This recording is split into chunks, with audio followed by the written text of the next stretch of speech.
अरे दीपक हाथ।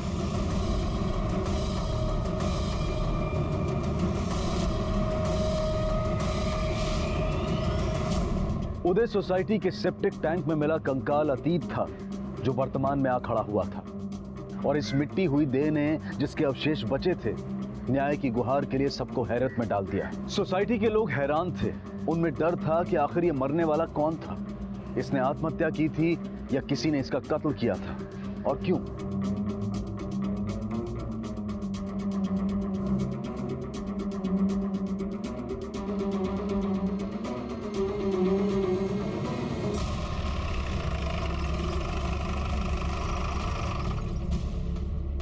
आइए फिर यहां से बाजूला।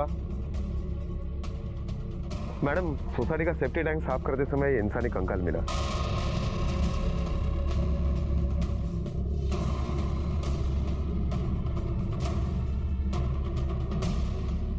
सुरेंद्र, ये सबसे पहले किसने देखा? इकड़े आ रहे। आसफ। मैडम, ये म्यूनिसिपालिटी के सफाई कामगार है, सबसे पहले इन्होंने देखा। साल में कितनी बार टैंक साफ करते हो? मैडम वैसे तो कोई फिक्स टाइम नहीं है, लेकिन सोसाइटी से कंप्लेंट आया तो हम लोग साफ करते हैं मैडम। पिछले बार कब की थी? लगभग 2 साल हो गए मैडम। तो 2 साल पहले जब टैंक साफ किया था तो ऐसा कुछ हाथ लगा था जो अजीब लगा हो? नहीं मैडम, ऐसा कुछ हाथ नहीं लगा। ठीक है सुरेंद्र, ये कंकाल इन्वेस्टिगेशन के लिए फॉरेंसिक लैब भेजो। ये उदय सोसाइटी के हर एक घर में रहने वाले हर एक इंसान की डिटेल चाहिए मुझे। यहाँ कितनी फैमिलीज है, फैमिलीज में कितने मेंबर्स है, क्या करते हैं, कब से यहाँ रह रहे हैं, सब पूछो। जो भी पहले यहाँ रहता था और अब सोसाइटी छोड़ के चला गया है, सबकी डिटेल्स मंगवाओ तुरंत। Okay madam.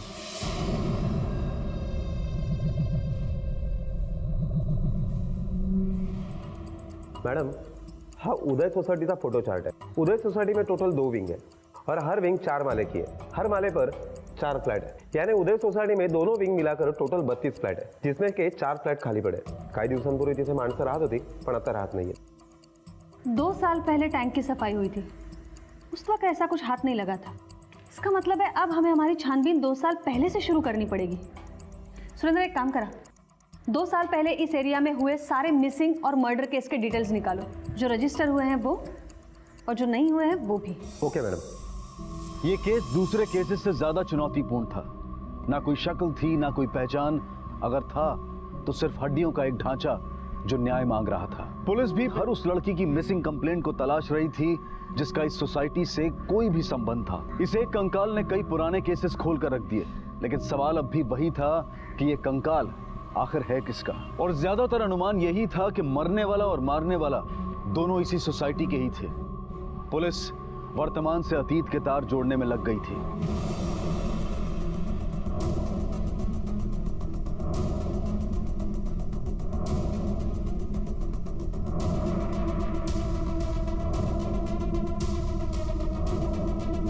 कौन कहता है भगवान नहीं है? इतने सालों के बाद न्याय मांगने आए हैं। आता काय न्याय मिळणार? मरने वाला मर गया, वो भी इतनी बुरी जगह सड़के मरा। भगवान इतनी गंदी मौत किसी को भी न दे। पता नहीं बेचारे के साथ क्या हुआ।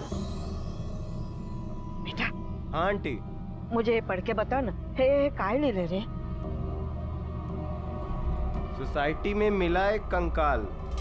कल सुबह सफाई के दौरान डोंबिवली के उदय सोसाइटी में एक मानव कंकाल मिला है जो किसी लड़की का लग रहा है और करीब 1.5 साल पुराना लग रहा है, जिसे या तो बेरहमी से मारकर उस सेफ्टी लाइन में डाल दिया गया है जहां से वो मिला है, या वो उसमें गिर के मरी है। सुरेंद्र, ये फॉरेंसिक रिपोर्ट के हिसाब से तो ये कंकाल किसी लड़की का है जिसकी उम्र 21 से 24 साल होगी और मौत 16 से 18 महीने पहले यानी 1.5 साल पहले हुई है। इसका मतलब है अब हमें 1.5 साल पहले 21 से 24 साल की लड़कियों के मर्डर और मिसिंग डिटेल्स निकालने होंगे। मैडम, एक औरत आई है, आपसे मिलना चाहती हूँ। साहब, आपको जो कंकाल मिला है ना, मैं पक्का बोल सकती हूँ वो मेरी बेटी गायब हुई है ना, वंदना उसका ही है।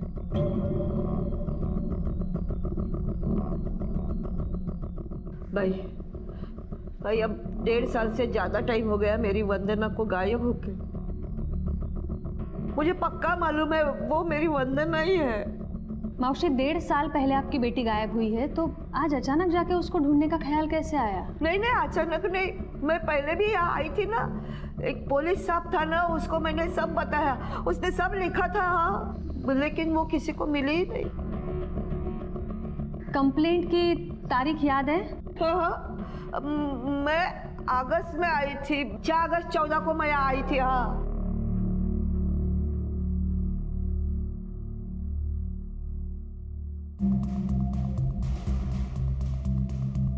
सुरेंद्र, कंप्लेंट मिली? हाँ मैडम, लेकिन केस फाइल बंद कर दी गई है। क्यों? कंप्लेंट के मुताबिक इनकी लड़की गायब तो हुई है, लेकिन कब, कैसे, कहाँ से, इसका पता नहीं चला। और दूसरी बात मैडम, अगर कहीं पर भी किसी लड़की की बॉडी मिलती है तो ये औरत वहाँ क्लेम करने चली आती है, इसलिए इसे पागल समझकर ये केस ही बंद कर दिया। मुझे बात करनी है इससे, इसे अंदर लेकर आओ। भाई वो कंकाल मुझे दे दो, मुझे मेरी बेटी का अंतिम संस्कार करना है।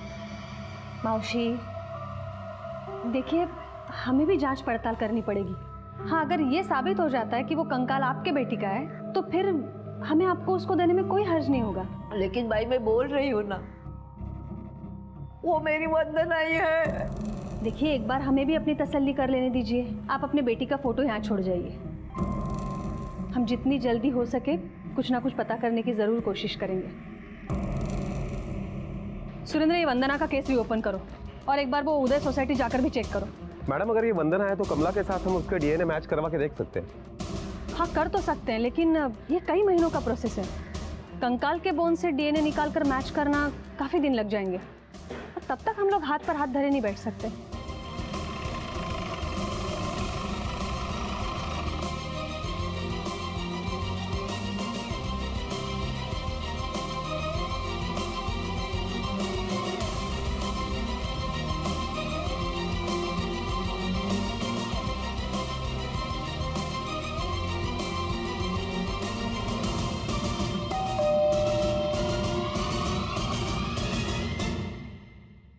जी, मैं डोंबिवली पुलिस स्टेशन का सब इंस्पेक्टर सुरेंद्र ढेबे।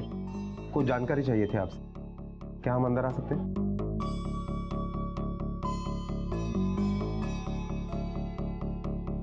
ये आपका बाजू वाला घर कब से बंद है?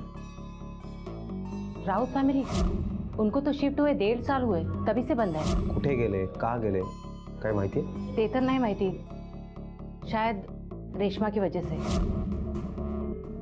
रेशमा? कौन रेशमा? रेशमा हरिभाई की बेटी है। हरिभाई बहुत अच्छे इंसान थे, लेकिन उन्हें गुस्सा बहुत जल्दी आता था। वो रेशमा को भी बहुत मारते थे, और जब रेशमा को शादी के रिश्ते आने लगे उसके बाद तो सब उल्टा हुआ। वैसे तो उन्होंने कभी बताया नहीं, पर मैंने सुना था रेशमा शादी नहीं करना चाहती थी। इसीलिए जब रेशमा को और एक रिश्ता आया उस रात को। क्यों नहीं करनी शादी? दुनिया की हर लड़की शादी करती है। तूने सोचा भी है कि तेरी वजह से शिल्पा शादी के बगैर रह जाएगी? देखो बाबा, उसकी शादी का नाम लेकर आप मेरी बलि मत चढ़ाओ। बड़ी बेटी घर में घोड़ी की तरह बैठेगी और दुनिया पूछेगी नहीं कि छोटी की शादी क्यों कर रहे हो? दुनिया तुम्हारे हिसाब से नहीं चलेगी। नहीं चलती तो भाड़ में जाए, मुझे शादी नहीं करनी तो बस नहीं करनी।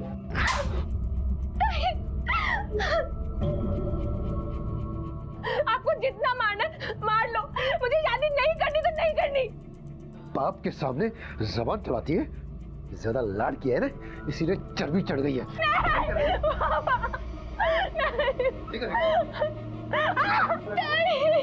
मैं नहीं करूंगी शादी बाबा। अपनी तरह अपनी बहन को भी घर में बिठाना चाहती है, हैं? आता था हद्दत झाली। अरे रेशमा को शादी नहीं करनी तो क्यों जबरदस्ती कर रहे हैं वो? ऐसा लगता है रेशमा को पीट पीट कर मार देंगे वो। ज्यादा लाड किया है ना, इसलिए चर्बी चढ़ गई है। चलो अभी चुप रहो। हरी भाऊ, वो क्या काम है रणजीत भाऊ? भाऊ, आपके घर से चिल्लाने की और मारपीट की आवाज आ रही, बेकार की बदनामी होगी, और ऐसे मारपीट से कोई रास्ता तो निकलने वाला नहीं है ना। देखो अनिल भाऊ, मेरे घर पे आके मेरे को ज्ञान मत दो। मैं अपनी बेटी को मार रहा हूँ ना, तो तुमको क्या प्रॉब्लम है? अपने काम से काम रखो। मैं अपनी बेटी को प्यार करूं या जान से मार दूं, मेरी मर्जी। जाओ। अरे भाऊ, अरे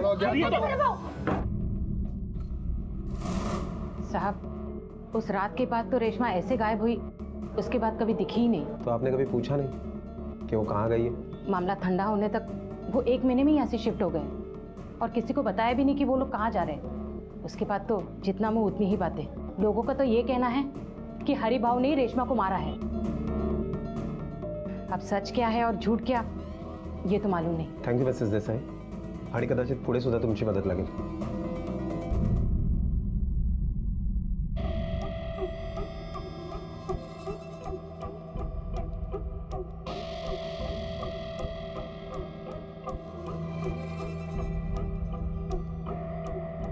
सुनिए, पुलिस अपनी सोसाइटी तक पहुंच गई है.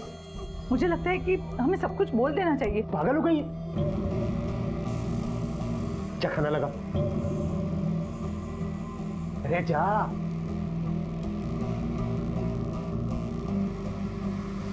मैडम, इंक्वायरी में पता चला है कि हरी राउत म्युनिसिपैलिटी के सैनिटरी डिपार्टमेंट में काम करता था. इसका मतलब है सोसाइटी के सेप्टिक टैंक तक पहुंचना उसके लिए मुश्किल नहीं है, और वो म्युनिसिपैलिटी में काम करता है, इसलिए इस बात पर किसी ने ध्यान भी नहीं दिया होगा. सुरेंद्र, एक काम करा, ये हरी राउत आजकल कहाँ है जरा पता लगाओ. मैडम, मैंने रानी को म्युनिसिपैलिटी के ऑफिस में भेज दिया है. जल्दी ही हमें हरी राउत का नया एड्रेस मिल जाएगा.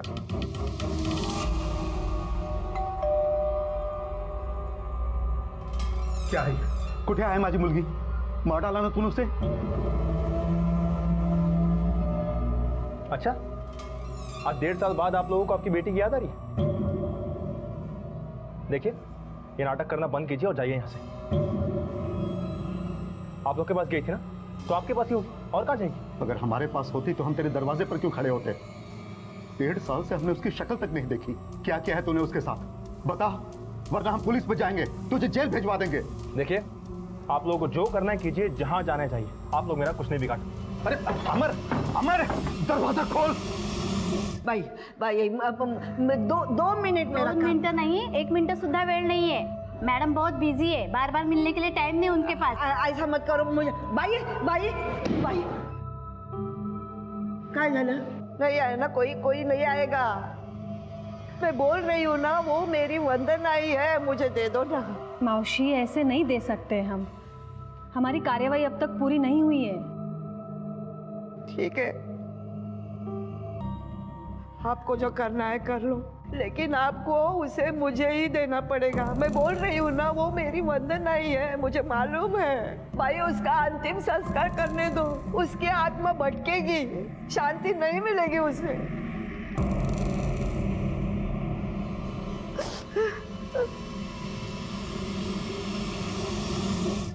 सर, बाद में फोन कर. कि हरी राउत का नया एड्रेस है.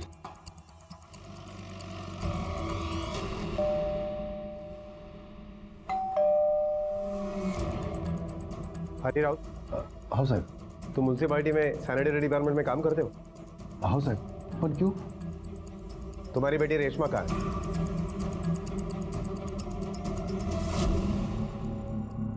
मैडम, वो घर से भाग गई थी, लेकिन मुझे नहीं पता कहाँ गई होगी. तूने उसको इतनी बुरी तरह पीटा था कि पड़ोसियों को आना पड़ा बीच बचाव करने. वो भागी नहीं है, तूने खून किया है उसका, और खून करके सेप्टिक टैंक में फेंक दी बॉडी. मैडम, ऐसा नहीं है, मैं सच बोल रहा हूँ. मैंने उसे पीटा था, इसलिए वो भाग गई थी. मैडम, माँ बाप अपने बच्चों पर गुस्सा करते हैं, गलती करने पर मारते भी हैं, लेकिन इसका मतलब ये नहीं कि वो उसे जान से मार सकते हैं. जब तक सच नहीं बोलता, अच्छे से खातिरदारी करो इसकी.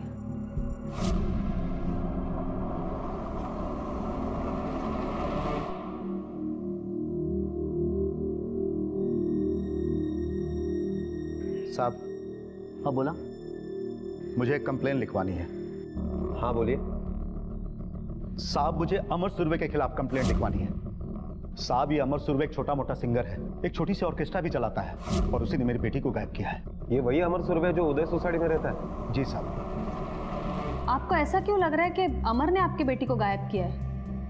मैम, अमर सुरवे मेरा दामाद है. मेरी बेटी सोनाली उसके साथ उसी उदय सोसाइटी में रहती थी जिसके सेप्टिक टैंक में आपको एक कंकाल मिला है, और मेरी बेटी पिछले 1.5 साल से गायब है. अब जब मैंने अखबार में यह खबर पढ़ी तो मुझे पूरा यकीन हो गया है कि अमर ने मेरी बेटी की हत्या कर दी है. इसीलिए मैं उसके खिलाफ कंप्लेन लिखवाना चाहता हूँ, ताकि मेरी बेटी को न्याय मिल सके. लेकिन वो उसे क्यों मारेगा? मैडम, मेरी बेटी उससे अच्छी और मशहूर सिंगर थी, और ये बात अमर से बर्दाश्त नहीं होती थी, और इसी वजह से वो हमेशा उसे पीटता था, उसे तंग करता था. तो आपने तब उसके खिलाफ कंप्लेंट क्यों नहीं लिखवाई? मैडम, हम तो करना चाहते थे, लेकिन सोनाली ने हमें मना कर दिया. वो कहती थी कि आई बाबा, आप फिक्र मत करो, ये मेरी लड़ाई है, मैं खुद ही लड़ लूंगी. ठीक है, आप कंप्लेंट लिखवा दीजिए, हम इंक्वायरी करेंगे. ये केस परत दर परत खुलता जा रहा था या शायद उलझता जा रहा था। कमला, शरद और हरी राउत तीनों इस कंकाल से जोड़कर देखे जा सकते थे और ये साबित करने के लिए तीनों के खून के सैंपल भी ले लिए गए थे। दावेदारों और संदिग्धों के बावजूद कई सवाल मुंह बाए खड़े थे। आखिर ये कंकाल किसका था? रेशमा का या सोनाली का? या फिर ये कंकाल इस फेहरिस्त से बाहर किसी और का ही था?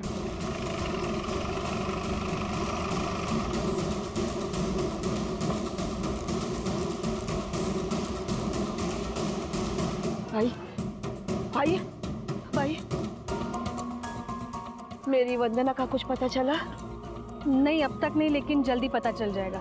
मैं बोल रही हूँ ना, वही मेरी वंदना है। दे दो मुझे, मैं उसका अंतिम संस्कार करूंगी, उसकी आत्मा को शांति मिलेगी। हो मौशी, लेकिन पहले ये तो पता चले वो आपकी बेटी है या नहीं है। देखिए, जैसे ही कुछ पता चलता है मैं आपको आकर बताऊंगी। लवकर सापड़ देगा भाई।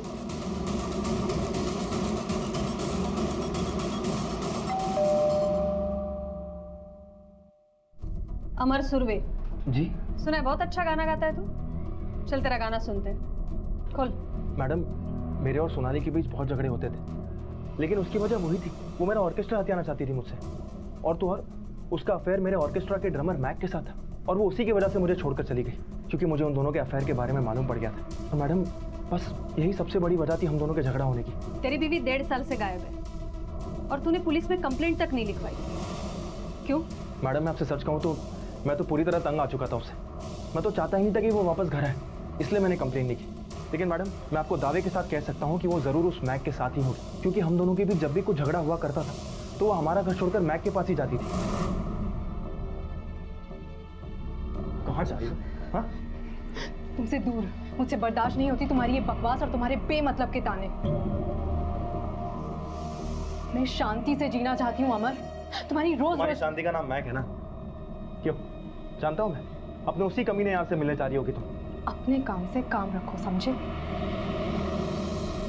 मैडम, या तो सोनाली मैक के साथ है या फिर जरूर मैक ने कुछ किया होगा सोनाली के साथ, क्योंकि वो पहले से शादीशुदा था। देख, तुझे अगर ऐसा लग रहा है कि तू हमसे झूठ बोलकर बच जाएगा तो गलतफहमी है तेरी। नहीं मैडम, मैं आपसे सच कह रहा हूँ। अगर आपको मेरी बात पे यकीन नहीं है तो आप एक बार मैक से जाके बात कीजिए, फिर आपको पता चल जाएगा कि मैं आपसे सच कह रहा हूँ या झूठ। मैक का एड्रेस दे।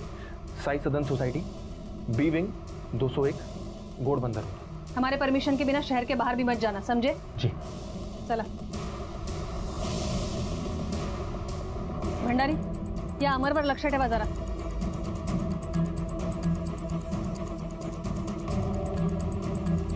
मैडम, मैं जब हरी राउत के केस के बारे में इंक्वायरी कर रहा था तो उसके बारे में नहीं, बल्कि उसकी बेटी रेशमा के बारे में एक अजीब बात सामने आई है। क्या?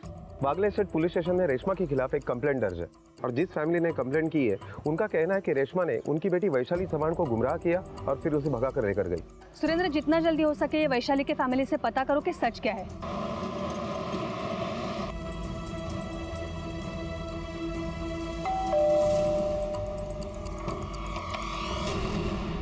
जी। आपने रेशमा के खिलाफ कंप्लेंट की थी ना, हमें उसके केस के बारे में कुछ पूछताछ करनी। वैशाली, वैशाली,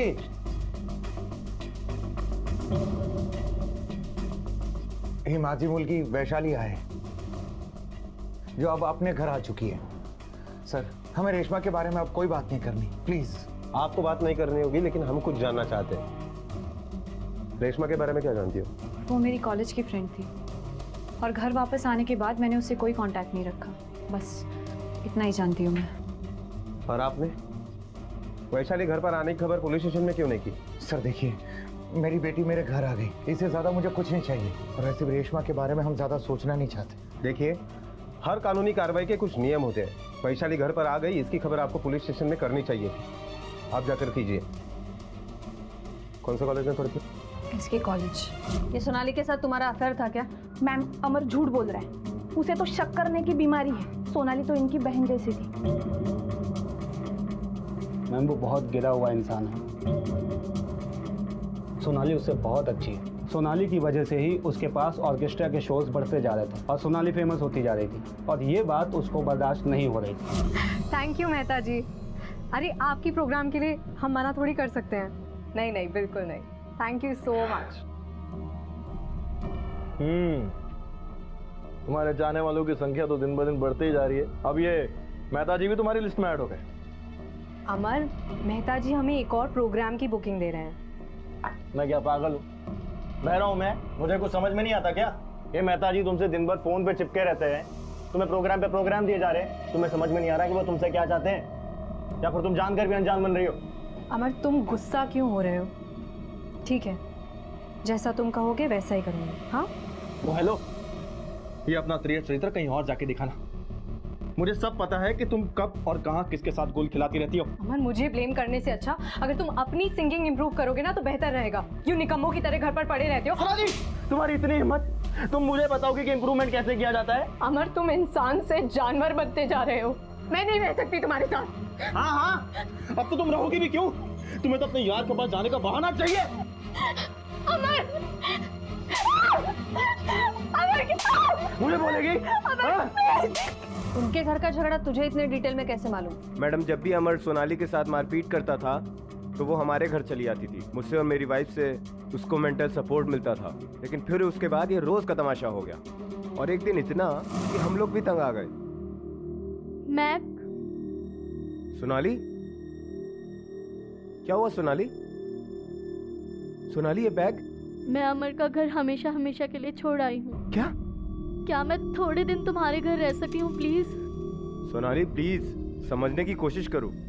अगर हम लोगों ने तुमको यहाँ पे रख लिया तो अमर को अपना फेलियर छुपाने की एक और वजह मिल जाएगी। तुम मेरी बहन जैसी हो, लेकिन प्लीज रो मत सोनाली, सब ठीक हो जाएगा। मैं हूं ना, ऐसे परेशान होने से।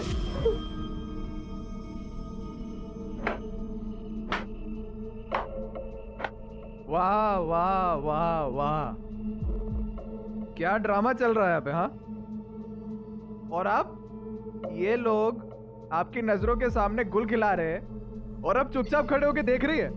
सही है। आप बकवास बंद करो। दारू और गुस्से ने आपकी अकल पर पर्दे डाल दिए। वाह मैक, तू तो खिलाड़ी आदमी है यार। तूने अपनी बीवी को भी उल्लू बना दिया। अमर, ऐसा कुछ नहीं है जो तुम। चुप, बिल्कुल चुप।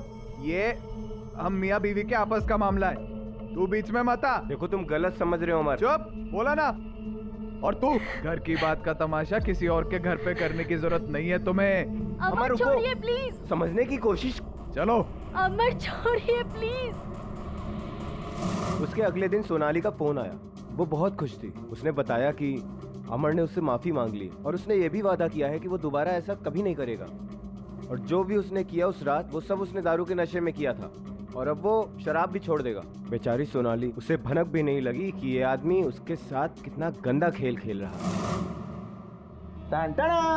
ये देखो मैंने तुम्हारे लिए क्या क्या बनाया। सारी मेरी फेवरेट डिशेस हैं। यस, और तुम्हें सबके सब खानी है, ठीक है? थैंक यू अमर। मुझे लगा तुम मुझे भूल गए हो, पर तुम्हें सब याद है। अच्छा, ये अब इमोशनल होना बंद करो, चुपचाप ये सब खाने तुम्हें। अच्छा, सबसे पहले ये केक खाओ, तुम्हारा फेवरेट है ना? ये लो, मैं तुम्हें अपने हाथों से खिलाऊंगा। तुम भी खाओ ना। मेरी रिकॉर्डिंग है, मेरी रिकॉर्डिंग से आने के बाद थोड़ा सा। नहीं, तुम खाओ। अच्छा लगा ना तुम्हें? क्या हुआ सोनाली? बताओ क्या हुआ? क्या हुआ? रो क्यों रही हो? बोलो। आवाज को क्या हुआ? सोनाली बोलो, क्या बात है? अमर ने केक में सिंदूर मिलाकर सोनाली को खिला दिया था, जिसकी वजह से उसकी आवाज़ हमेशा के लिए चली गई। उसके बाद वो अपने माँ बाप के पास चली गई। उसने सबसे कांटेक्ट तोड़ लिया। ये भी सुना था कि वो अमर के पास सुलह भी करने गई थी, लेकिन क्या हुआ ये पता नहीं चल पाया। मैम, अमर इतना कमीना आदमी है कि वो किसी भी हद तक गिर सकता है। मैडम, मुझे लगता है ये वैशाली अपने माँ बाप के प्रेशर की वजह से हमसे झूठ बोल रही है। वो मेरी कॉलेज की फ्रेंड थी और घर वापस आने के बाद मैंने उससे कोई कांटेक्ट नहीं रखा। सुरेंद्र, उससे घर पे नहीं कॉलेज में बात करो। उसके पास रेशमा के बारे में कुछ ना कुछ इन्फॉर्मेशन तो जरूर होगी, और साथ साथ ही अमर के तार भी ढीले करने पड़ेंगे।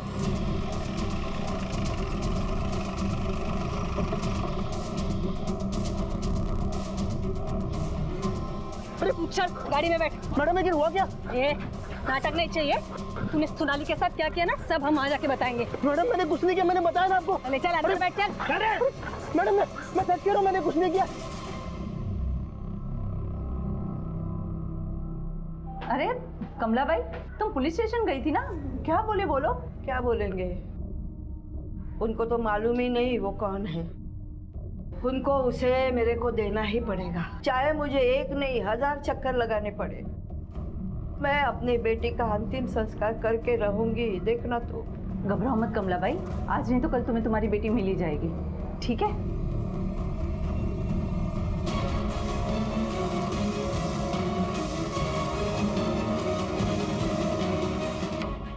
वैशाली, हमें आपसे बात करनी है।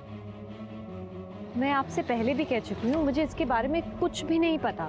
देखो वैशाली, हमें एक कंकाल मिला और हो सकता है कि वो कंकाल रेशमा का हो। सर, हम बहुत क्लोज फ्रेंड्स थे, तब मैंने इस बात को इतना सीरियसली नहीं लिया था। फिर रेशमा ने कहा कि हमें फिल्म्स में ट्राई करना चाहिए। उसके ऐसे कुछ कॉन्टैक्ट्स थे जो हमें काम दिलवा सकते थे। पर जब मेरी फैमिली को पता लगा तो उन्होंने रेशमा के साथ दोस्ती ख़त्म करने के लिए फोर्स किया। पर रेशमा तब तक मुझे इतने सपने दिखा चुकी थी कि मैं बिना कुछ सोचे समझे उसके साथ भाग गई। चल चल जल्दी कर।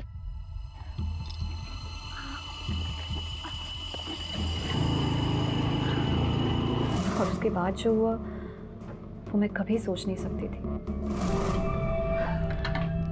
आओ वैशाली।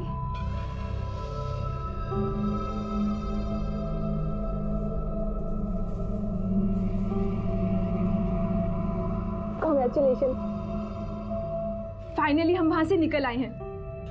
अब तुम देखना वैशाली, हमें अपने सपने पूरे करने से कोई नहीं रोक सकता।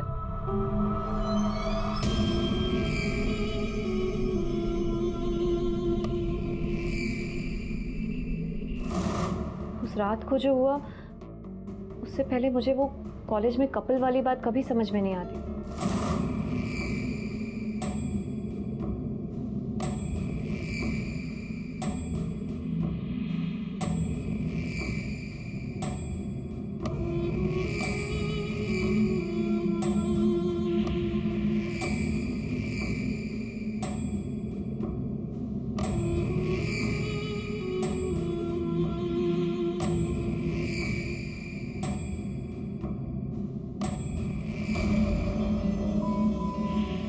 ये क्या कर रही हो तुम? क्यों, तुम्हें अच्छा नहीं लग रहा? बिल्कुल भी नहीं। वैशाली, झूठ मत बोलो। आज पहली बार नहीं, इससे पहले भी तो मैंने तुम्हें ऐसे छुआ है, तब तो तुमने कोई कंप्लेन नहीं की। और आज वैशाली, मैं तुम में अपना परफेक्ट पार्टनर देखती हूँ। और इससे पहले ये क्या बकवास कर रही हो तुम? मुझे नहीं पता था तुम्हारे दिमाग में ये सब चल रहा है, वरना रेशमा मैं तुम्हारे साथ इस घर में कभी भी नहीं आती। डिस्गस्टिंग। वैशाली। सर, मैं रेशमा के साथ उस फ्लैट में 4 दिन तक थी। उसके बाद मैं घर वापस आ गई। रेशमा की छोटी बहन शिल्पा को जानती हूँ मैं। शिल्पा ही ने मुझे बताया था कि अंकल ने आंटी की बीमारी का झूठा बहाना बना के रेशमा को घर वापस बुलाया था। रेशमा जब घर आई तो उसे पता लगा कि ज़बरदस्ती उसकी शादी करवाने के लिए उसे बुलाया गया है। तो उसने बहुत हंगामा किया, इतना कि अंकल ने उसे बहुत मारा। उसके बाद वो कहाँ गई पता नहीं, कॉलेज भी नहीं आई। उसके बाद अंकल आए थे उसका नाम कटवाने। सर, इससे ज़्यादा मुझे और कुछ नहीं पता। सुरेंद्र, ये हरी राउत का डीएनए टेस्ट करवाना पड़ेगा। समय तो काफ़ी लगेगा, लेकिन और कोई रास्ता भी नहीं है। और हाँ, ये अमर से भी सच बुलवाना पड़ेगा, खुद सच बोलने वाला नहीं है। मैडम, अनाथ आश्रम से रेणु कुलकर्णी नाम की एक औरत आई है, आपसे मिलना चाहती है। Madam, him as a card है, मैं अनाथ आश्रम चलाती हूँ। जब से न्यूज़पेपर में मैंने इस लड़की की कंकाल मिलने की खबर पड़ी है, तब से मैं सोच रही थी कि हाँ, मुझे आना चाहिए कि नहीं। फिर मैंने सोचा कि मैं शायद आपकी कोई मदद कर पाऊँ, इसलिए मैं यहाँ आई। तो क्या आप जानती हैं ये कंकाल किसका है? जी नहीं, लेकिन मेरे पास एक इन्फॉर्मेशन है, शायद आपकी कोई काम की हो। बताइए। मैडम, 1.5 साल पहले एक मंजू साल्वे नाम की औरत अपने 1.5 महीने के बच्चे के साथ मेरे पास आई थी और उसने बोला कि इस बच्चे को मैं अपने पास रख लूं, क्योंकि उसके पास रहने के लिए कोई जगह नहीं थी और जैसे कोई रहने का इंतज़ाम होता है वो अपने बच्चे को साथ में लेकर जाएगी। लेकिन वो लौटी ही नहीं। मुझे लगा कि शायद जैसे बाकी के लोग अपनी जिम्मेदारी से भागने के लिए हमारे यहाँ बच्चे छोड़ जाते हैं, वैसे ही मंजू ने किया हो। लेकिन जब मैंने इस लड़की की कंकाल मिलने की खबर पड़ी तब मुझे लगा शायद वो झूठ नहीं बोल रही थी। उसने आपको कहा था वो कहाँ रहती है, क्या काम करती है? हाँ, ती बोली होती, कि उदय सोसाइटी में वो बाई का काम करती है, जहां आपको ये कंकाल मिला है, और इस उदय सोसाइटी के नाम की वजह से ही मैं यहाँ आई हूँ। थैंक यू सो मच, आपने काफ़ी इंपॉर्टेंट इन्फॉर्मेशन दी है हमें।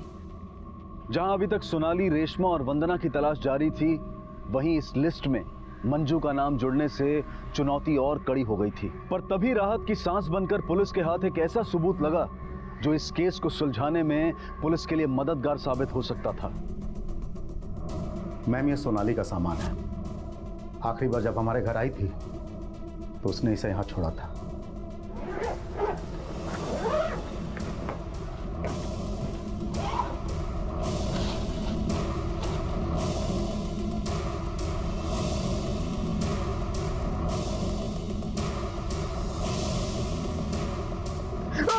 साहब मैंने कुछ नहीं किया, साहब मैं सच कह रहा हूँ, साहब मैंने कुछ नहीं किया, साहब मैं सच कह रहा हूँ। सोनाली के सामान में पर्ची मिली है और पर्ची में साफ साफ लिखा है, मैं अमर के पास जा तो रही हूँ लेकिन अमर से मुझे जान का खतरा है। चल बोल अभी सच क्या है? मैडम मैं आपसे सच कह रहा हूँ, मैंने सच में सोनाली को नहीं मारा है, मैंने कुछ नहीं किया है। भंडारी, जब तक ये सच नहीं बोलता जो चाहे डिग्री लगा लो इसके ऊपर। नहीं साहब मैं सच कह रहा हूँ, साहब मैंने कुछ नहीं किया है, साहब मेरी बात तो सुनो।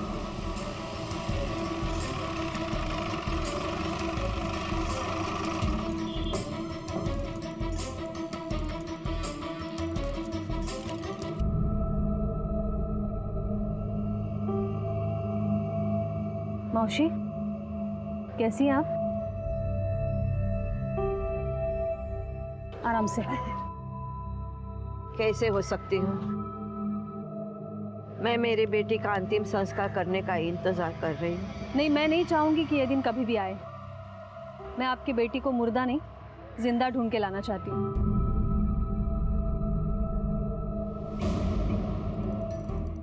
मौसी, ये सोसाइटी में आप कितने साल से काम कर रही हैं? बहुत साल हुए, अब कितना समय हुआ मुझे पता नहीं। तब तो आपको पता होगा कि ये मंजू सालवे नाम की कोई लड़की यहाँ काम करती थी क्या? हाँ, ये दूसरे माले पे खानोलकर रहते हैं ना, उनके यहाँ काम करती थी। माहिती दिल्याबद्दल थँक यू मावशी।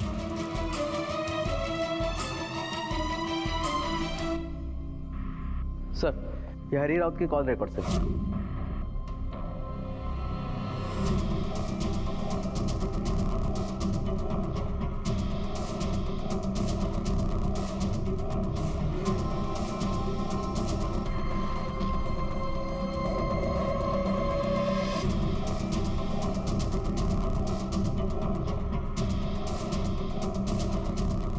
रेशमा आर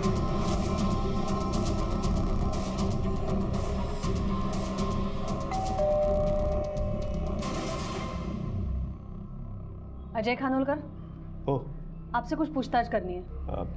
या आइए जी। ये मंजू सालवे आपके यहाँ काम करती थी? हाँ जी करती थी, पर अब नहीं। हमने उसे काम से निकाल दिया। क्यों? वो क्या है ना मैडम, उसका कितने लोगों से चक्कर चल रहा था पता नहीं, वो पेट से भी हो गई थी। हमने उसकी ये सोचकर मदद की कि आज नहीं तो कल वो सुधर जाएगी, पर वो सुधरने वालों में से नहीं थी, इसलिए हमने निकाल दिया। आपके यहाँ से कहाँ गई वो कुछ पता है? नहीं, ये हमको नहीं पता। आपका एक बेटा है ना? जी हाँ, समीर। कहाँ है वो? पिछले 1 साल से तो हैदराबाद में है, सॉफ्टवेयर कंपनी में काम करता है। ठीक है, आपकी मदद की जरूरत पड़ेगी तो फिर आएंगे। जी जरूर।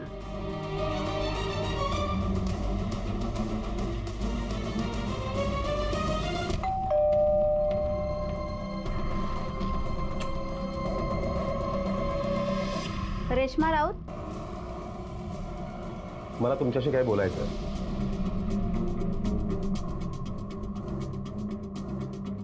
सर, मेरी फैमिली मेरे होमोसेक्सुअल होने के सच को कभी एक्सेप्ट नहीं कर पाई। मेरे बाबा मेरी शादी ज़बरदस्ती कराना चाहते थे और इसी वजह से मैं अपने घर से भागी थी। मैम, मैं सोनाली की पर्स में मिली पर्ची की लिखाई 1.5 साल नहीं बल्कि 1 हफ्ते पहले की है। मैम, ये सोनाली का सामान है। और ये हैंडराइटिंग चेक करने के बाद ये पता चला है कि हैंडराइटिंग सोनाली की ही है। Thank you. Welcome ma'am. Madam, Reshma जिंदा है, इसका मतलब ये कंकाल सोनाली, मंजू या वंदना इन तीनों में से किसी एक का हो सकता है। नहीं सुरेंद्र, लिस्ट इससे छोटी है, लेकिन क्लियर करने के लिए हमें सोनाली के माँ बाप को उठाना पड़ेगा। वही बताएंगे ये खेल आखिर वो क्यों खेल रहे थे। राणे, पुलिस के तेरे टाइम पास के लिए? अब सच सच बोल, सोनाली कहाँ है? वरना ऐसी हालत करूंगी ना कि जिंदगी भर याद रखेगा तू। मैडम, अमर ने मेरी बेटी की जिंदगी बर्बाद कर दी। उसकी आवाज तक अमर ने छीन ली थी। 1 साल तक मेरी बेटी घर से बाहर नहीं निकली, और तभी आपको उसकी सोसाइटी से वो कंकाल मिला, और मुझे तरकीब मिल गई अमर से बदला लेने की। आजकल सोनाली के स्कूल में हारमोनियम सिखाती है और हमारे एक दूसरे घर में रहती है। 8 टका याला क्रिमिनल इंटेंशन के साथ साजिश करने की चार्ज में। चल। मैम, लेकिन मैम, ये कंकाल किसका था? इस लिस्ट में अब सिर्फ 2 ही नाम बचे थे, खानोलकर परिवार की मेड मंजू और कमला की बेटी वंदना। मैडम, मंजू मेरे ही खोले में रहती थी, लेकिन जब उसे बच्चा हो गया ना, तो एक दिन कोई आंटी और अंकल टाइप के आदमी और औरत आके उसे अपने साथ ले गए। उसके बाद तो कभी वापस नहीं लौटी।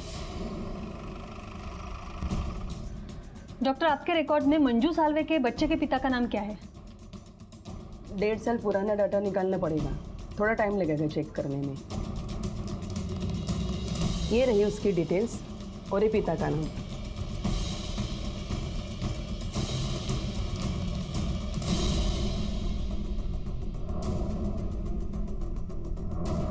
अब समझ में आया मंजू जैसी लड़की के लिए इतने दयालु क्यों हो रहे थे। उसके बच्चे का बाप और कोई नहीं, तुम्हारा बेटा समीर था। समीर को उठाने के लिए हमारी एक टीम ऑलरेडी हैदराबाद के लिए निकल चुकी है। अब तुम दोनों सीधे सीधे सच बोलो, वरना अगर हम बुलवाएंगे तो जिंदगी में दोबारा भलाई करने का मौका नहीं मिलेगा। हाँ, मंजू हमारे इधर काम करती थी।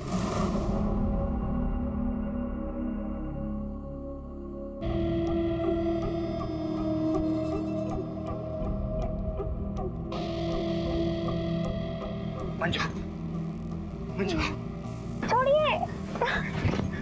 नहीं, मेरी बात सुन। नहीं। मंजू,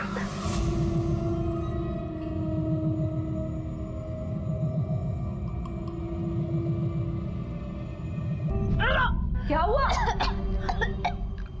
हे भगवान, बिना शादी के बच्चा किसका बाप लेके घूम रही है? तेरे तो यार 36 है।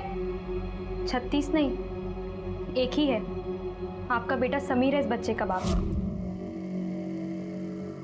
मंजू सच बोल रही है, वो मेरा ही बच्चा है। एबॉर्शन का पीरियड निकल चुका है। अगर अब एबॉर्शन होगा तो मंजू की जान को खतरा हो सकता है। बता देगी कि ये बच्चा समीर का है। हमारे पास दूसरा कोई रास्ता नहीं बचा था। हम उसे अपने घर ले आए।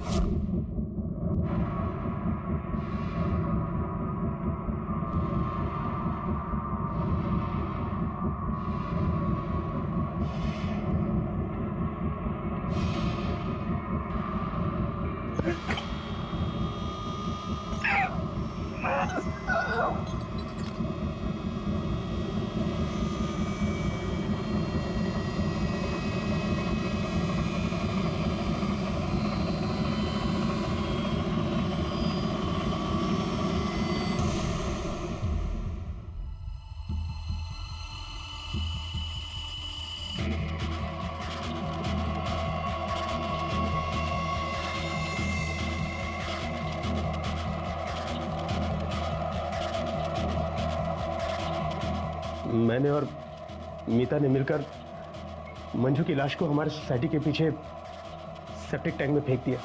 सोचा जब तक सेप्टिक टैंक की सफाई का टाइम आएगा तब तक उसकी हड्डियां भी गल चुकी होंगी। अगर यही तरीका था तो अपने बेटे को क्यों नहीं मारा?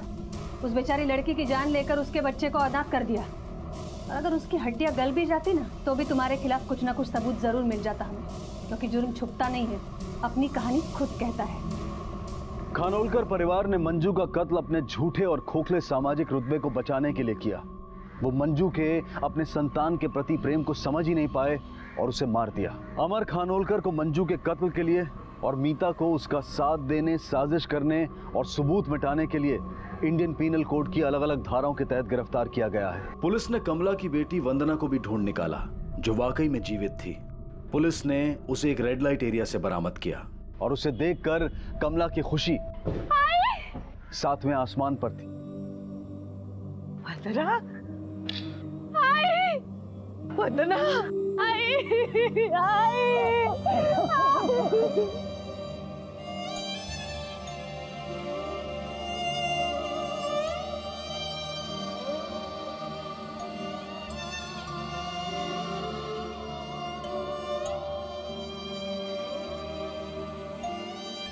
ख्याल रखिए अब।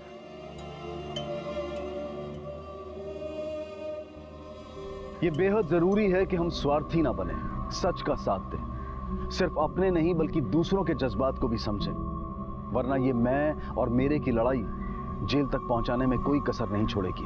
अब मैं अनूप सोनी आपसे विदा लेता हूं, फिर मुलाकात होगी अगले एपिसोड में जुर्म की एक और कहानी के साथ।